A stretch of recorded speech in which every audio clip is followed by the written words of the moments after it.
Good day, ladies and gentlemen, and welcome to the Agilysys 2026 first quarter conference call. As a reminder, today's conference may be recorded. I would now like to turn the conference over to Jessica Hennessy, Senior Director of Corporate Strategy and Investor Relations at Agilysys. You may begin. Thank you, Victor, and good afternoon, everybody. Thank you for joining the Agilysys Fiscal 2026 first quarter conference call. We will get started in just a minute with management's comments, but before doing so, let me read the safe harbor language. Some statements made on today's call will be predictive and are intended to be made as forward-looking within the safe harbor protections of the U.S. Private Securities Litigation Reform Act of 1995, including statements regarding our financial guidance.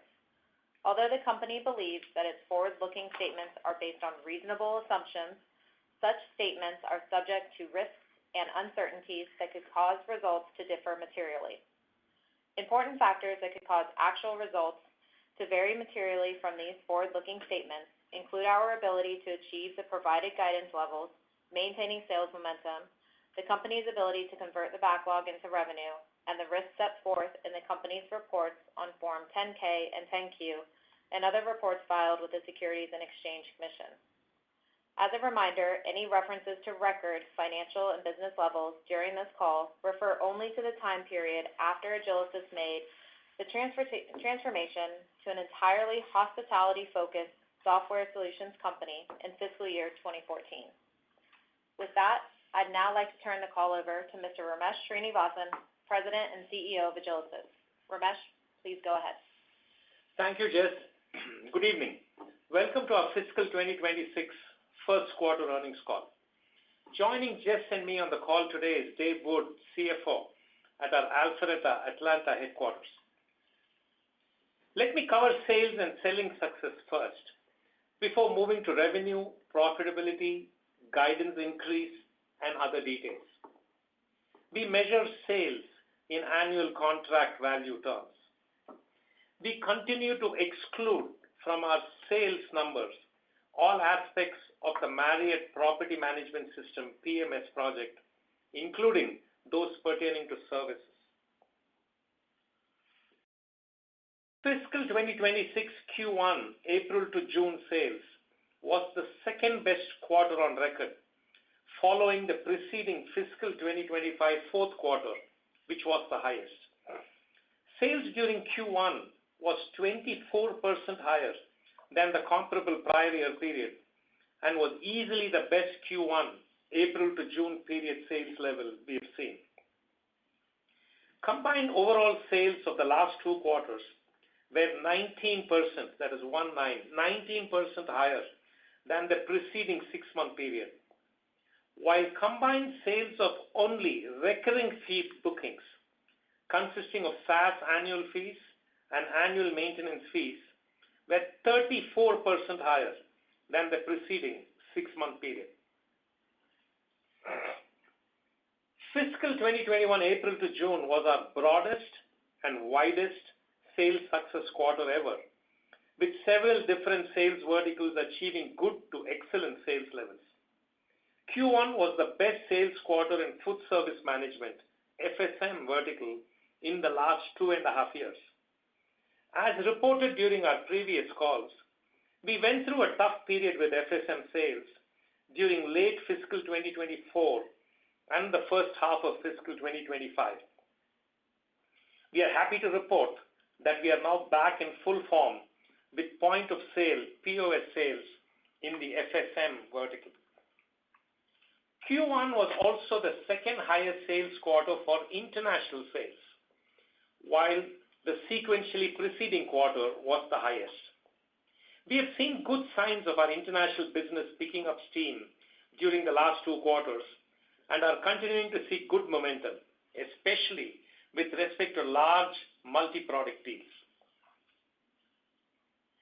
The casino gaming sales vertical also had its best Q1 April to June period on record, 15%, that is 15% higher than the previous best Q1 quarter. There were several large sales wins during the quarter in gaming, including the Boyd Gaming subscription POS deal we announced in the middle of May. We continue to see strength in the casino gaming sales vertical as customers broaden their portfolio of Agilysys products and expand investments in modern software solutions that help with improving guest experience and operational efficiencies. Most of the sales verticals performed very well in Q1 and across the last 2 quarters. The highlights of this recent 6-month period have been the impressive turnaround in the food service management FSM vertical and international business picking up good momentum. Q1 fiscal 2026 professional services sales was 20% higher than the comparable prior year quarter. Q4 fiscal 2025 and Q1 fiscal 2026 are our 2 best services sales quarters on record and combined 21% higher than the immediately preceding 6-month period. Q1 fiscal 2026 was the best ever quarter for subscription software sales by a wide margin, 25% higher than the previous best quarter, which was the preceding Q4 fiscal 2025, and 79% higher than the comparable prior year period. Q1 was the fourth consecutive record sales quarter for subscription sales. Subscription software sales specific to POS and POS-related modules was 61% higher than the sequentially preceding fiscal 2025 Q4 quarter. There is now ample evidence that our modernized set of cloud-native software solutions is gaining serious traction in the hospitality industry, which has never been keener to improve technology solutions running their operations. Our current pace of innovation, following many years of product modernization efforts, does seem to be creating a serious competitive advantage, which is becoming wider with each passing month. With respect to sales deals won during Q1 fiscal 2026, April to June, we added 24 new customers, excluding Book for Time, all of whom signed subscription license-based sales agreements. Q1 was one of our highest quarters with respect to total annual contract value of new customer wins.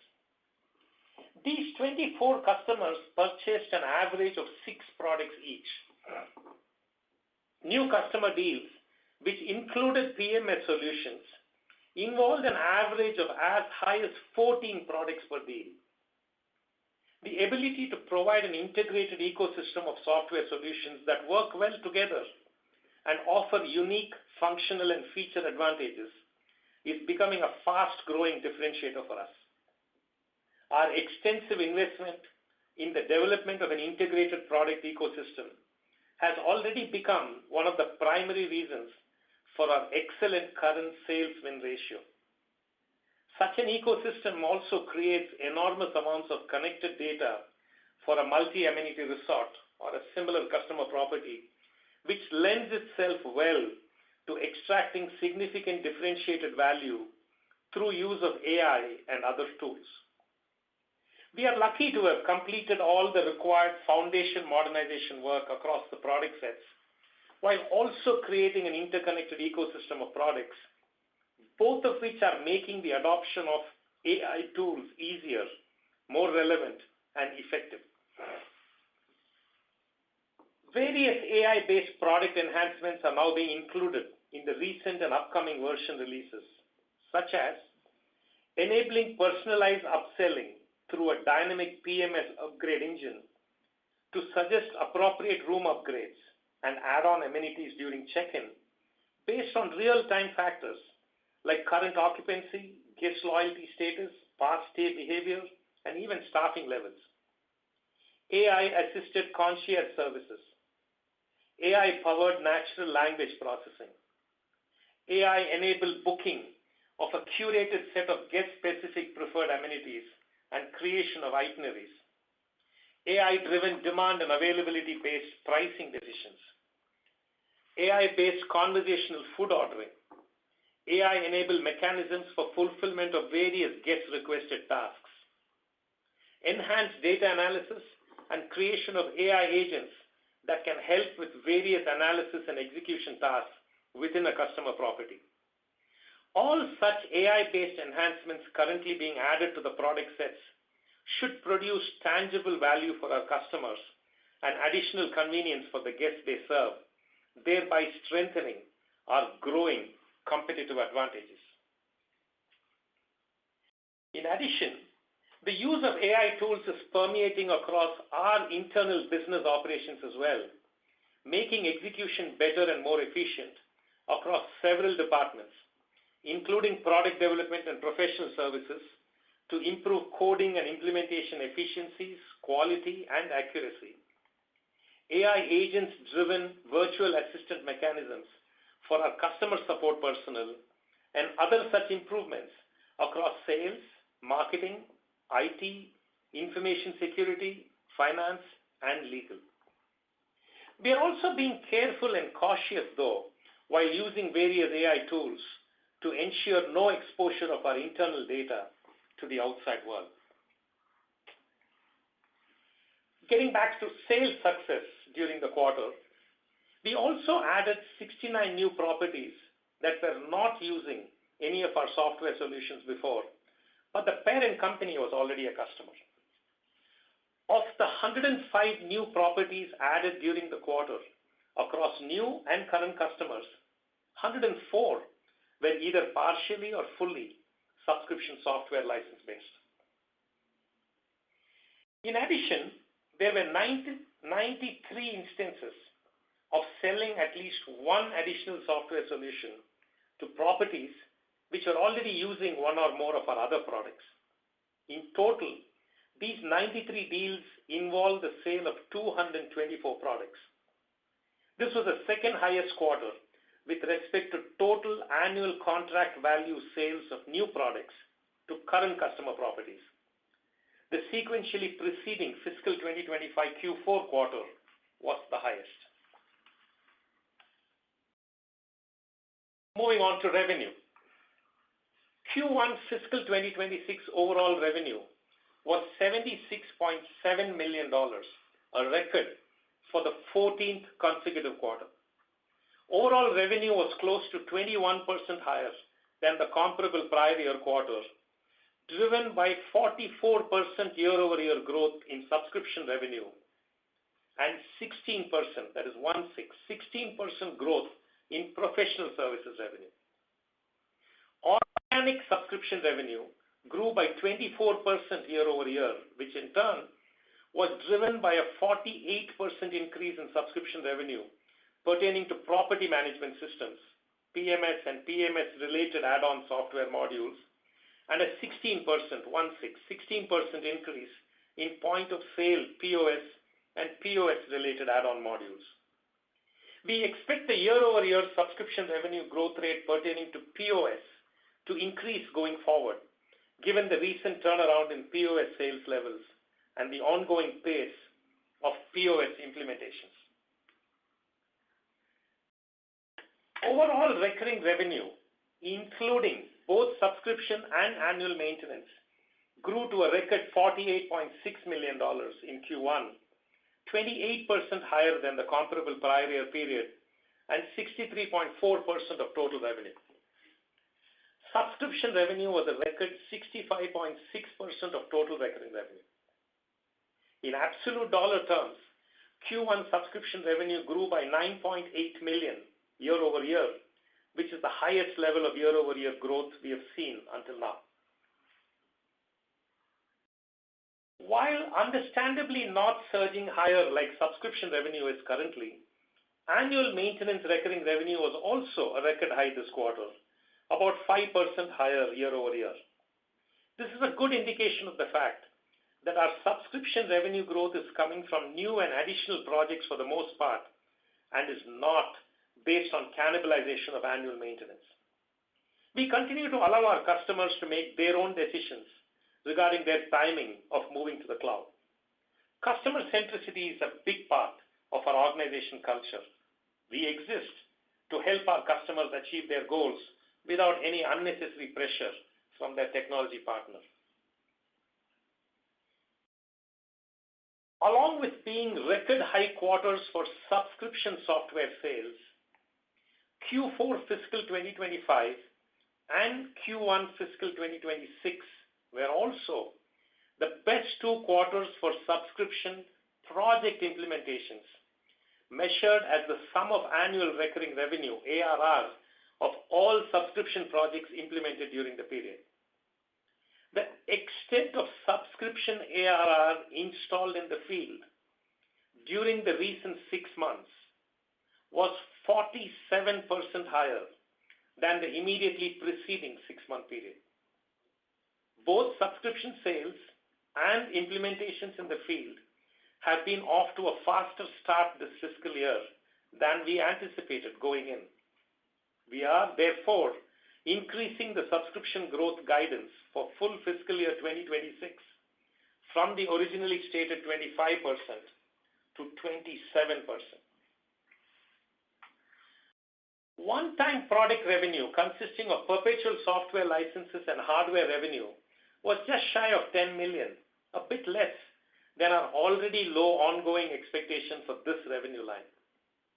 Q1 was the lowest quarter in about 4 years with respect to perpetual software licenses in the one-time product revenue bucket. An overwhelming number of customers are choosing the cloud option, which is reflected in the subscription revenue growth levels. The current versions of the POS products have a reduced hardware attach rate, since they also work well on consumer-grade hardware devices like the iOS operating system-based iPads. We expect the one-time product revenue line to remain around this level for the foreseeable future. We also expect services revenue to remain around the levels of this quarter during the remainder of the fiscal year, as services revenue related to product development work on a couple of major projects has tapered off and is being replaced by growing normal implementations-related professional services work. Despite excellent improvements in project implementation levels and record services revenue, strong sales drove the recurring and services revenue backlog to record levels. Fiscal 2026 Q1 profitability was below annual expectations, mainly due to several once-a-year cost items falling in this quarter, including the high-cost user conference. We remain confident that adjusted EBITDA will be 20% of revenue for the full fiscal year, in line with the original expectation. We also remain comfortable with the already provided annual revenue guidance of $308 million to $312 million for fiscal 2026. The Marriott PMS project continues to progress well and is proceeding according to plan. The testing of all integrations and connectivity across platforms in the lab test property is close to being completed, marking the completion of one of several rollout milestones. We expect implementation at a handful of test properties to start in a few months, which will be the next step in the project. All guidance details provided continue to exclude any significant subscription revenue from this project during fiscal 2026. With that, let me hand over the call to Dave for more color on financial and other business details. Thank you, Ramesh. Taking a look at our financial results, beginning with the income statement. First quarter fiscal 2026 revenue was a quarterly record of $76.7 million, a 20.7% increase from total net revenue of $63.5 million in the comparable prior year period. One-time revenue consisting of product and professional services was up 10.1% over the prior year quarter, and in line with our expected 5 to 10% increase in one-time revenue. Professional services revenue is running slightly ahead of plan through the first quarter. However, despite point-of-sale bookings being up 29% over the prior fiscal year, product sales, which include proprietary software and third-party products, which are mainly hardware, were low, causing product revenue for Q1 to be below expectations. Recurring revenue was up 27.8% over the first quarter of the prior year and comfortably ahead of plan. Sales momentum was strong through Q1, leaving total backlog at record levels despite implementation velocity continuing to grow. Many of the operational challenges seen in our fiscal year 2025 with point-of-sale sales and backlog deployment seem to be behind us. Subscription sales were up a staggering 79% over the prior fiscal year quarter, giving us a major head start to the current year. While we still have plenty of work left to do with sales, visibility into our business and fiscal year remain at all-time highs. Professional services revenue increased 16% over the prior year quarter to a record $18.1 million. Despite record professional services revenue, our services backlog remained at record levels. As a reminder, professional services revenue remains a good leading indicator for future subscription revenue growth. Total recurring revenue represented 63.4% of total net revenue for the fiscal first quarter compared to 59.9% of total net revenue in the first quarter of fiscal 2025. Subscription revenue grew 44.3% for the first quarter of fiscal 2026. Subscription sales and backlog were again both at record levels in Q1 and well ahead of our FY 26 plan. Despite subscription revenue coming in well above our 25% guidance, the backlog still increased by 23% over FY 25 exit rates. We continue to be pleased with subscription sales and revenue growth levels. Moving down the income statement, gross profit was $47.3 million compared to $39.9 million in the first quarter of fiscal 2025. Gross profit margin was 61.7% compared to 62.8% in the first quarter of fiscal 2025. Gross margin was down slightly due to margins associated with one-time revenue while we continue to ramp up the newly hired professional services team members and continue to see a downward trend in on-premise proprietary license revenue. Combined, the three main operating expense line items, product development, sales and marketing, and general and administrative expenses, excluding stock-based compensation, were 45.6% of revenue in the fiscal 2026 first quarter, compared to 43.8% of revenue in the prior year quarter. Excluding stock-based compensation, for the first quarter fiscal 2026, product development decreased slightly to 18.8% compared to 19% of revenue in the prior fiscal year. General and administrative expenses reduced for the quarter from 14.2% to 12% of revenue. Sales and marketing increased substantially from 10.5% of revenue to 14.7% of revenue, mostly due to timing of events with the user conference happening in fiscal Q1, along with the ramp-up of the sales team throughout fiscal year 2025. As one would expect, the user conference is our most expensive event during the year. Sales and marketing as a percentage of revenue should return to the normal levels for the fiscal year despite Q1 being higher than usual.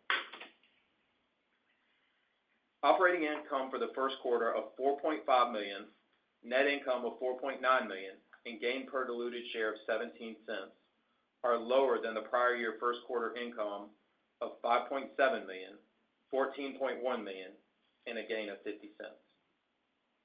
Adjusted net income, normalizing for certain non-cash and non-recurring charges, of $9.3 million compares favorably to adjusted net income of $8.3 million in the prior year first quarter, and adjusted diluted earnings per share of 33 cents increased slightly over the prior year at 30 cents. For the 2026 first quarter, adjusted EBITDA was $12.5 million compared to $12.1 million in the year-ago quarter. As expected, Q1 FY 26 adjusted EBITDA was lower than the annual guidance due to the previously planned one-time events associated with the sales and marketing expense line items. We are still on track for 20% adjusted EBITDA for the full fiscal year. Moving to the balance sheet and cash flow statement. cash and marketable securities as of June 30th, 2025 was $55.6 million compared to $73 million on March 31st, 2025.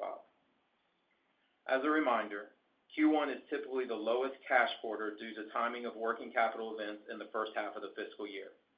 In addition to working capital adjustments, we paid down our credit revolver by $12 million prior to June 30th and have since paid off the final $12 million, leaving us debt-free as of July. Free cash flow in the quarter was a loss of $5 million compared to an increase of $0.2 million in the prior year quarter. As we've said in the past, adjusted EBITDA and free cash flow over a full fiscal year after normalizing the impact of CapEx continue to be good proxies for health of the business. Full fiscal year 2026 free cash flow will normalize in the second half of the fiscal year. For our fiscal year 2026, we are raising guidance for subscription revenue growth from 25 to 27% based on our current backlog and sales momentum. Guidance of top-line revenue of $308 to $312 million, along with adjusted EBITDA of 20%, remains the same for fiscal year 2026. In closing, we are extremely pleased with the start of fiscal year 2026. With that, I will now turn the call back over to Ramesh. Thank you, Dave. In summary, we are pleased with the fiscal 2026 Q1 April to June period results. Our overall sales and business momentum, the continuing surge in subscription software sales, and the pace of project installations. The challenges with one-time product revenue remain positive indicators of the successful transition of the business into a cloud subscription-based software unit involving lesser levels of perpetual software licenses and hardware reselling. Continuing increase in implementation-related professional services revenue is a good indicator of the increased levels of project installations happening in the field now, which in turn augurs very well for future recurring revenue growth. Almost all our current implementations involve only the new state-of-the-art modernized product versions, which are becoming increasingly smoother and enabling us to steadily reduce the need to maintain and enhance two different product sets spanning different generations of technology, and instead increase resource levels focused on the use of next-generation technologies to enhance product offerings, including through smart use of AI tools. One final note, compared to the same time last year, our current global quota-carrying sales personnel and global professional services personnel strengths are about 45% and 38% higher, respectively. Armed with a strong, superior set of products which are easier to sell and implement, we are well positioned for continued solid, disciplined, and profitable revenue growth, especially with respect to cloud subscription revenue. With that, Victor, let's open up the call for questions. As a reminder, to ask a question, you need to press star 11 on your telephone and wait for your name to be announced. To withdraw your question, please press star 11 again. Please stand by. We'll compile the Q&A roster. One moment for our first question. Our first question will come from the line of Stephen Sheldon from William Blair. Your line is open. Hey, thanks. Appreciate you taking my questions. First, just on the sales capacity, I think, Ramesh, you just said that sales capacity, if I heard correctly, up 45% year over year. Can you give more detail about where you're adding that capacity and how productivity has been trending for new additions? And is there still a ways to go before this added capacity is at full production? I mean, obviously, you just had another really good sales quarter, but is that still, I guess, on the come as these new hires kind of ramp their production? Yeah. So, hi, Stephen. Number one, we can do more, both with respect, I'll expand your question to answer services as well. Both with respect to sales and services, we can do more productivity improvements. That is, the current sales team can do more and the current services team can do more. So the bulk, big increases that we wanted to do, we have gotten them done. Hereafter, there will be normal increases to both sales and services capacity as we go along. Since it's a growing business and as business expands, we expect to hire more and more. Now, the recent sales expansion has been mostly in the area of hotel resorts, in that sales vertical, and also an inside sales team.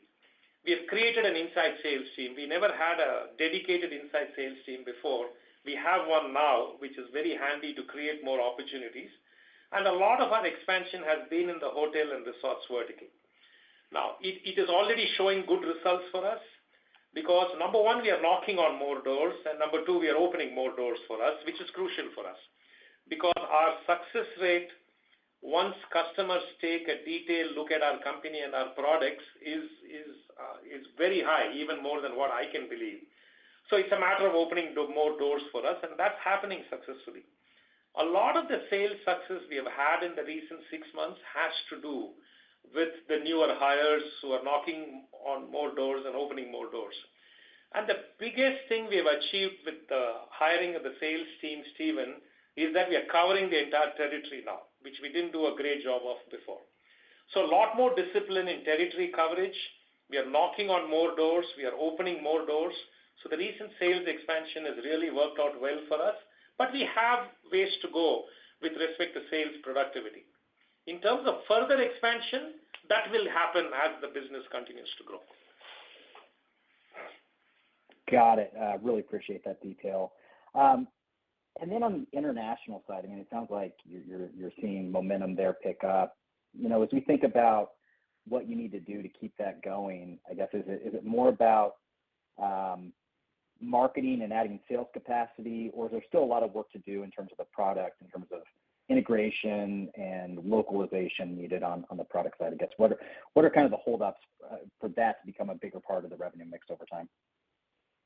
Yeah, product-wise, there is not much more work to get done. Our products are in a good state now.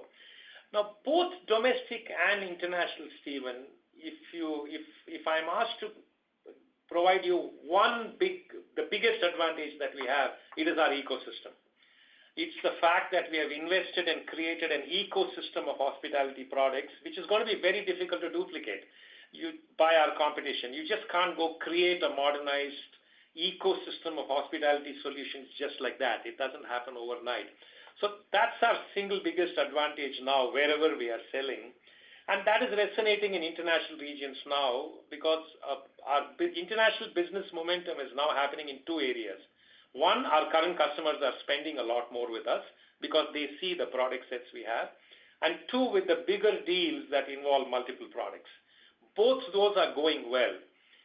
The one negative about international momentum is still dependent on bigger home runs. And we are focused on the singles and doubles now in winning more medium and smaller size deals as well, where the competition is higher. But our success currently is with larger customers who are buying multiple products from us because there is virtually no competition to us now.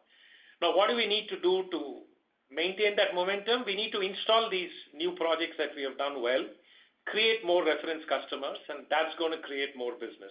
And as the business improves, we will expand sales and marketing as well. Great. And then just one quick follow-up, and maybe for Dave. I think you called out the Inspired User Conference this year falling in 1Q. I think it was 4Q in March of last year. Any sense on how much of a cost that was, just as we think about the year-over-year trend and profit margins this quarter? Yeah, it was most of the difference between the kind of normal percentage of sales and marketing as a percentage of revenue. We still look at that line, around 13% of revenue for the year. So, and sales and marketing was about 15% of revenue this quarter. So most of that was the user conference. So for the year, we'll normalize back to similar percentages of what you saw last year. So almost all of the sales and marketing increase was associated with that. So we'd be right in thinking maybe roughly $3 million? Yeah, a little bit higher than that, but that's pretty close. Think of it as 12 to 14% of revenue. Okay. So he's talking about only the user conference. Oh, yeah, the user conference would be less than $3 million. Yeah. Yeah, it would be less than $3 million. Yeah, sorry. But overall, for the year, the guidance provided, EBITDA 20% of revenue, we are comfortable with that, Steve. Sounds good. All right. Thank you. One moment for our next question.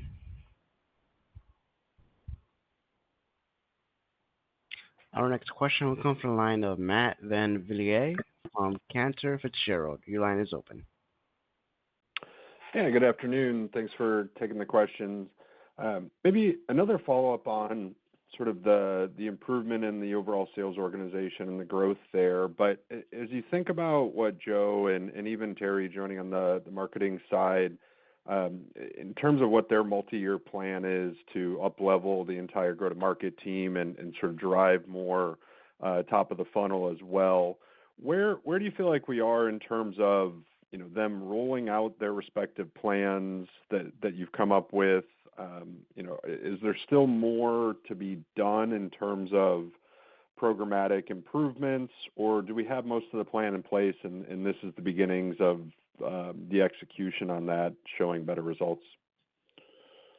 Yeah, I would say, Matt, as far as sales is concerned, I think we have a good plan in place and we have implemented what we wanted to do this year. And the structure, the territory coverage, and the fundamental structure is there, and that is beginning to yield good results for us. But we are only in the beginning stages of seeing the benefits of that structure, of better territory coverage, better organization of sales, more discipline around that, in terms of how we knock on doors. All that is improving now. I think that the sales structure is in a good place now. Now we will continue building on top of that foundation. Sales will continue to expand, but I think the structure is there. Marketing, it's a matter of putting more investments into marketing. We have expanded our presence, which is the main thing we have to do in this B2B vertical business. We have to show more presence, and we are doing that. We are attending a lot more trade shows than we ever have. There's a lot more thought leadership presence now everywhere you see Agilysys now. And that will continue to improve as we make more investments in marketing as well. Our content has improved a lot over the last year or so. So marketing, I think there are more investments to come to expand that. I think the sales structure is in a pretty good place, though we will continue expanding that further. All right. And then as you get Book for Time more fully integrated, how are you seeing that as a potential entry into customers that don't have any Agilysys products today? Is it helping win deals, whether they were from existing customers or just new to Book for Time that are then discovering more offerings from Agilysys and sort of winning deals that way, or is it just another kind of tool in the toolkit here? It is a conduit to winning more deals because there are hundreds of customers who use Book for Time and don't use any of the other Agilysys products. That is still in the beginning stages, right? It has turned out to be a bit more difficult than we thought because selling one product versus selling multiple products, it takes a little bit more training and adjustment time. In fact, recently we won one significant sales agreement that involved multiple Agilysys products, which was a Book for Time customer. So all that is beginning to happen now, but we are still in the beginning stages of that. In terms of tapping into the Book for Time customer base and selling more products to those customers, we are still in the early stages of that game. And then just one quick follow-up on the EBITDA expectations for the year, or just profitability in general. What would you see in the business over the next couple months, maybe that you might look and say, we're going to hit the gas pedal and invest a little bit more in long-term growth? Is there a scenario that we could see that 20% level maybe getting pressed a little bit lower because you have such good opportunities? Or are we far enough along in the year now that even if top line performance was strong enough, those costs would be more realized in fiscal 27? We don't see a risk of going below 20%, if that is your question, Matt. We are making significant investments. We continue to make significant investments. We will not sacrifice our long-term growth possibilities for short-term profitability. But having said that, we are comfortable. We are a growing company. We are generating more revenue, and that is feeding into increasing resources where we need to increase. So we are comfortable with the 20% level. That the other way I would answer your question is, we are comfortable feeding the areas we need to feed to continue our growth without sacrificing on the 20% mark. All right, very helpful. Thank you. Thank you, Matt. One moment for our next question. And our next question will come from the line of Brian Schwartz from Oppenheimer. Your line is open. Hi, thanks for taking my questions this afternoon.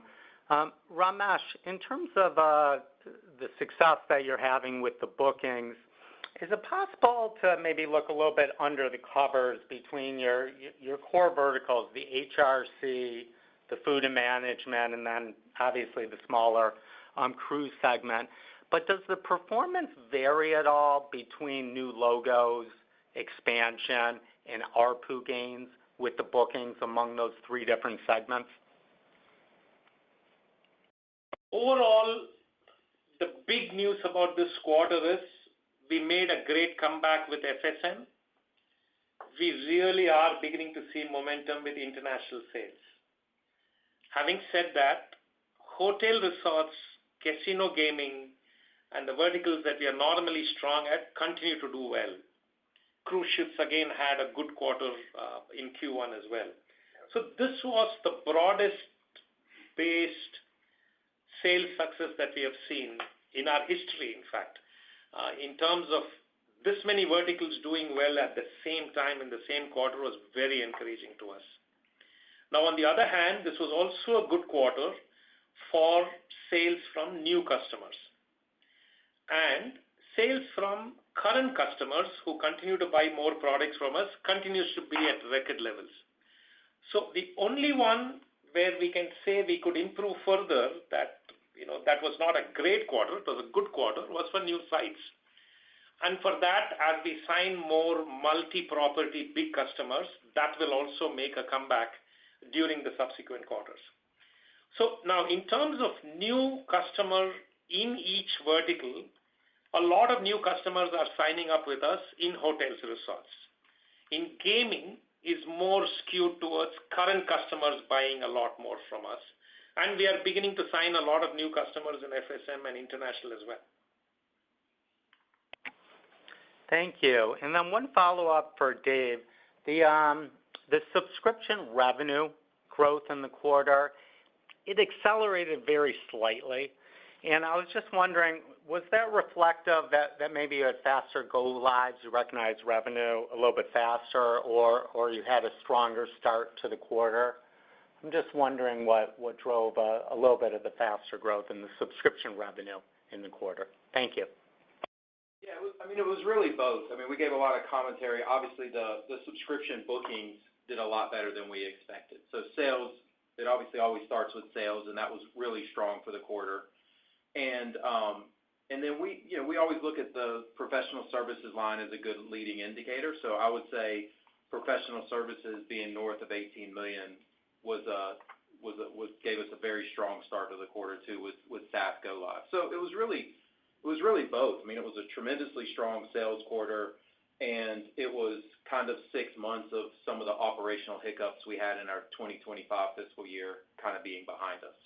And I would also point out that it's also good, even despite those numbers being really strong, our subscription backlog still went up 23% over our March 31st exit. So, sales were really good this quarter. Thank you for taking my questions. Thank you, Brian. Thank you. And as a reminder, that's star 11 for questions, star 11.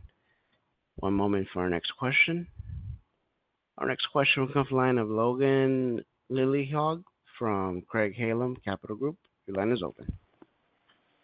Hey guys, this is Logan hopping on for George this afternoon.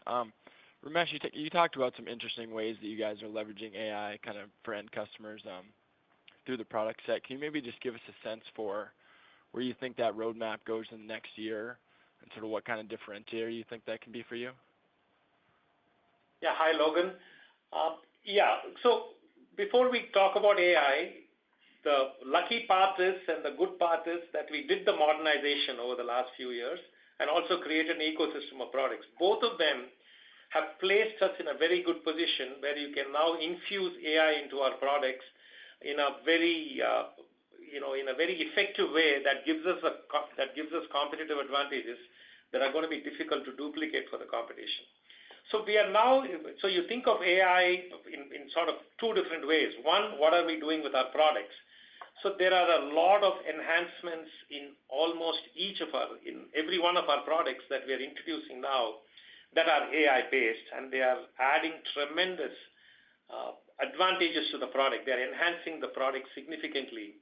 And there are various different things that we are doing. An ability to do intelligent revenue upsell for customers, a way to do voice recognition when you do F&B ordering, invoice recognition and approval processing in our inventory procurement products, a natural language processing in our data analysis product, and conversational ordering in our booking engine and while doing spa and golf bookings. So there are various different ways in which we are able to infuse AI into our products now, and thankfully, the products are modernized and it is easy for us to do that. In our internal operations, also various departments are using AI, and we are able to get a lot more done now with the current resource strength we have. So our products already have a competitive advantage, and now this use of AI, infusion of AI-related tools is going to make that even better. Got it. Appreciate the color. That's all from me. I'll hop back in the queue. Thank you, Logan. One moment for our next question. Our next question will come from the line of Mayank Tandon from Needham. Your line is open. Thank you. Good evening, Ramesh. Great to hear about the sales momentum coming into this year and continuing into this quarter. I was just wondering, is it safe to say that your subscription revenue is all under contract, or is there business that you still have to win to hit your guidance? And just to extend the question further, I would ask you, if there is upside to the growth acceleration on the subscription side, where would that upside potentially come from? Is it from new logos going live faster than expected? Is it from better cross-sale success? If you could just expand on that. Thank you. Yeah. So the start is great, Mayank. We have started the year very well. As a general rule, we are happy to have this kind of visibility, right? In enterprise software, you can't ask for much more. So we have excellent visibility in terms of our subscription revenue backlog of projects that we have. And also, we have increased our services teams now, and they are in a good position to increase their level of implementations as well.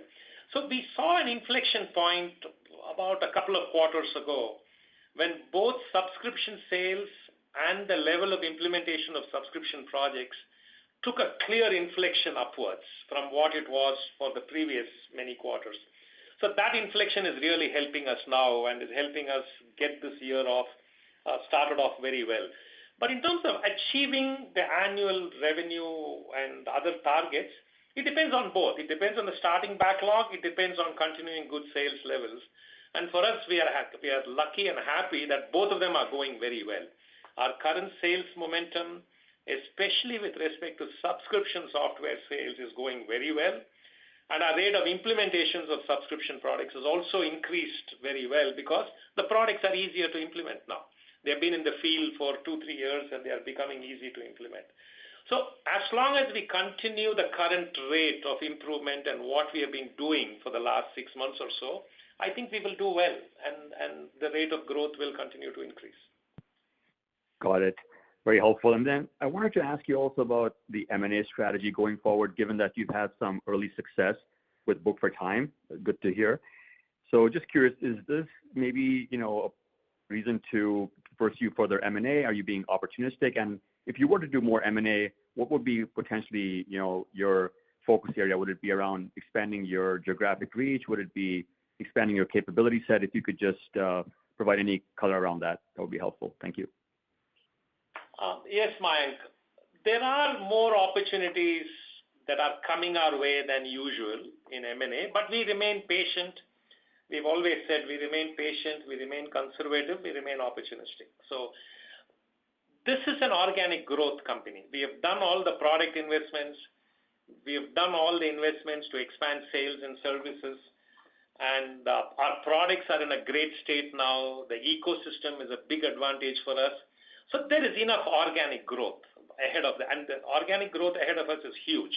We are just beginning to scratch the PMS area, and we have a long way to go as far as our growth is concerned. So we can comfortably grow well organically. There is no reason for us to do anything desperate as far as M&A is concerned. But there are lots of opportunities coming our way. We look at them frequently, patiently, conservatively. We are not going to do anything dramatic. Now, to answer your question of what kind of M&A, they fall into two broad categories. One could be complementary to our product set. That fills a couple of gaps that we have in the ecosystem if a good opportunity comes along. On the other hand, it could also be for market share gain. There could be companies that could take advantage of the fact we have modernized our system and give their customers an upgrade path that helps us build on our market share. So it could fall into one of those two broad categories. And we look at each opportunity with a very patient and conservative lens, Mike. Great. Thank you so much for answering my questions. Congrats on the quarter. Thank you, Mike. I appreciate it. Thank you. I'm not sure any further questions in the queue at this moment. I will now like to turn the call back over to Ramesh, CEO, for closing remarks. Thank you, Victor.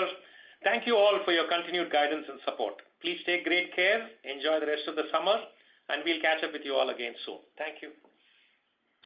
Thank you for your participation in today's conference. This does conclude the program. You may now disconnect. Everyone, have a great day.